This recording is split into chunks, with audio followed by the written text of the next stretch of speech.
Hi, everybody. So, I'm sure you're excited to be back here once again. So, I took this time lapse from Clip Studio Paint, and it's just a few sketches that I had originally posted to Instagram and TikTok, and I wanted to bring it back to YouTube because you guys got the awesome video where I talked about all the Hannibal characters and what Harry Potter house they would be in, and how I felt like that would be translated into like an American wizarding school. But, that was a whole nother video, and we talked a lot in that one. I just felt like it would be a shame to not include this time lapse somewhere on my channel because this is actually Slytherin Hannibal, and I went for more of a school age Hannibal Lecter in this, and so I just decided, why don't I go ahead, throw it out on YouTube, and see if anybody else, agrees that he would be a Slytherin. I have seen some people say they think he would be a Ravenclaw or even hidden away in Gryffindor. I don't know about that. I can't imagine him ever making his way into Gryffindor, even with all of his awesome mental prowess. I just feel like everyone would clock him so quick that he was like a fake or had a person suit. But anyway, these time lapse drawings were really some of my favorites. These are really the ones that got me started drawing again before I decided to go full time this year. And it was really just the fact that I really enjoyed the show, and it was a way to connect with some of my family members and just have something to talk about, something that was kind of fun and new and interesting. I felt like at this point, I was really beginning to get a likeness and starting to understand Mads Mikkelsen's face because it is very angular and different to a lot of what I draw, and you can tell I was struggling. I do think the one on the bottom left is really successful, and so I was quite happy with that. This did, however, lead into one of the most frustrating portraits I've ever tried to draw in my life. I happened to find a photo that was a behind the scenes photo of Mads whenever they were filming the scene with Margot's brother, whose name escapes me, Mason, I think.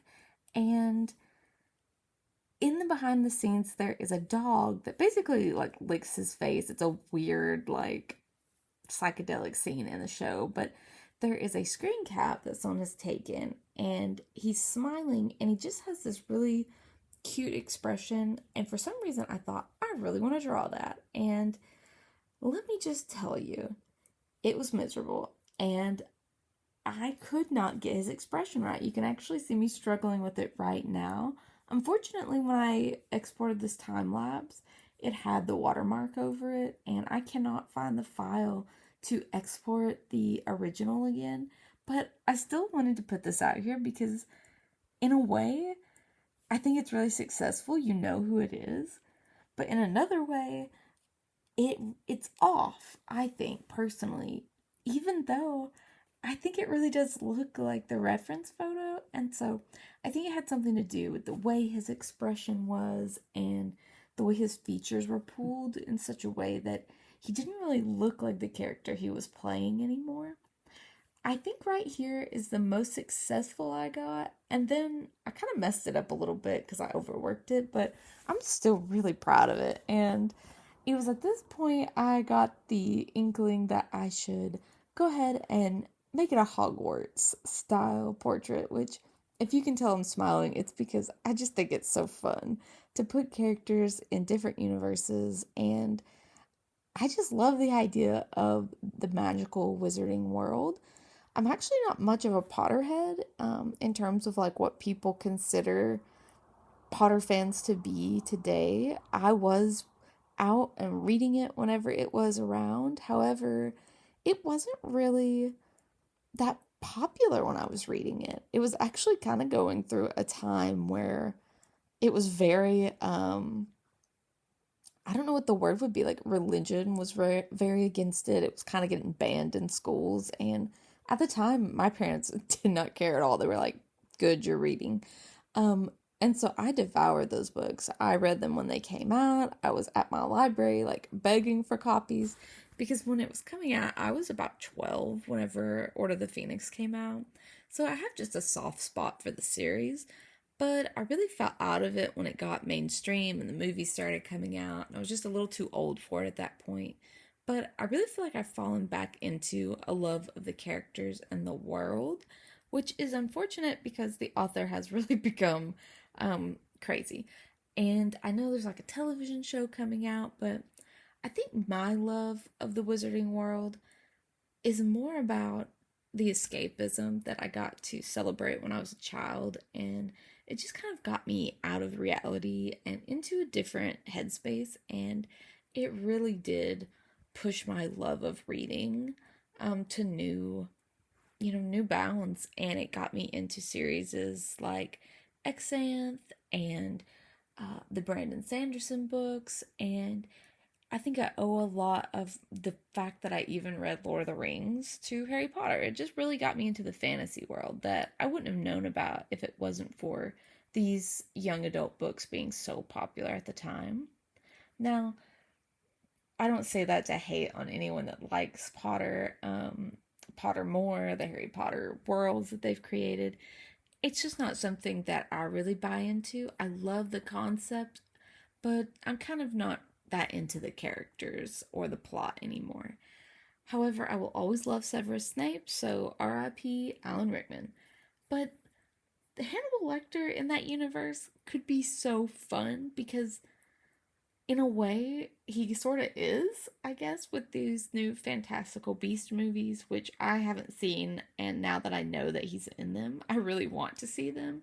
But it was a weird thing because, Johnny Depp was in the movie, and then all of his scandal happened, and then Mads Mikkelsen got brought in, and so I was already like, I didn't watch the first one. So if you think it would be worth watching, let me know because I hesitate to get into anything new. I don't want to be let down. Star Wars did me so dirty. Um, and so, I hate to step into new fandoms without any idea of what I'm getting into. But again, back to this painting, I just thought it was fun. He really gave me Draco Malfoy vibes, and I think that's really kind of where that idea came from that I should do that. Now, I again struggle. I don't know why I can't just walk away from this. I do remember I painted this all in one sitting. It was a nice summer day. I was outside and I probably spent 7 hours on this full time lapse. But in a way, I think it was worth it because even though it's not perfect and at the end it doesn't look that much like him, I'm really proud of myself for trying to finish a piece and coloring it, painting it, getting it to a place that was just finished, I think. And at this point in my artistic career, I hadn't been able to do that. And so I was really proud of it. I also believe that this was before I was medicated for ADHD, which was a time whenever I struggled a lot with being able to stay on task and finishing artworks and maintaining motivation. And so this was one of the first pieces that I was actually able to finish, and I'm just really proud of it. And I just think the expression is kind of fun. I think the outfit turned out fine, and I just like the idea of him existing in a world where he can cause even more chaos. I actually checked this time lapse and it's kind of comical. We're at minute 9 and this video was supposed to be 12 minutes long. And embarrassingly enough, the next 3 minutes were just me redrawing the mouth because I was so frustrated with it. And you know what? I'm not going to make you sit through that. So please like, subscribe, leave a comment on what house you think the characters would be in, or if you're into Harry Potter, let me know. Should I watch Fantastic Beasts and Where to Find Them?